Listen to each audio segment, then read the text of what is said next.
আসসালামু আলাইকুম। ওয়ালাইকুম আসসালাম ওয়া রাহমাতুল্লাহি ওয়া বারাকাতুহু। আজকে আপনাকে আমি 5টি প্রশ্ন করব। যদি 5টা প্রশ্নের উত্তর আপনি সঠিক দিতে পারেন তাহলে আমাদের তরফ থেকে একটি পুরস্কার দেওয়া হবে। আপনি কি সম্মতি আছেন? হ্যাঁ।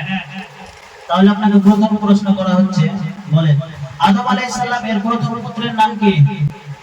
কাবিল। মাশাআল্লাহ, খুব সুন্দর হয়েছে। দ্বিতীয় প্রশ্ন, আদম আলাইহিস সালামের প্রথম কন্যার নাম কি? আকলিমা। মাশাআল্লাহ, দ্বিতীয় প্রশ্নের উত্তর খুব সুন্দর হয়েছে। আজকে তৃতীয় নম্বর প্রশ্ন, কোন নবীকে দ্বিতীয় আদম বলা হয়?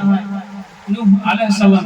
মাশাআল্লাহ, পরস্পর তিনটি প্রশ্নের উত্তর সঠিক দিয়েছে। আজকে 4 নম্বর প্রশ্ন, কোন নবীর পায়ের কাছে জমজম কূপ নির্গত হয়েছিল? ইসমাঈল আলাইহিস সালাম। মাশাআল্লাহ, পরস্পর 4টি প্রশ্নের উত্তর দিয়েছে। দেখা যাক পঞ্চম নম্বর প্রশ্নের উত্তর দিতে পারে কিনা। যদি পঞ্চম নম্বর প্রশ্নের উত্তর দিতে পারে তাহলে আজকের আকর্ষণীয় পুরস্কারটি দিয়ে দেওয়া হবে বিজয়ীকে। আজকের পঞ্চম নম্বর প্রশ্ন, কোন নবীর লাঠি সাফ হয়ে গিয়েছিল? মুসা আলাইহিস সালাম। মাশাআল্লাহ, মাশাআল্লাহ, সুন্দর হয়েছে। তাহলে আজকে আমরা আকর্ষণীয় পুরস্কার হিসেবে বেছে নিয়েছি ট্রফি।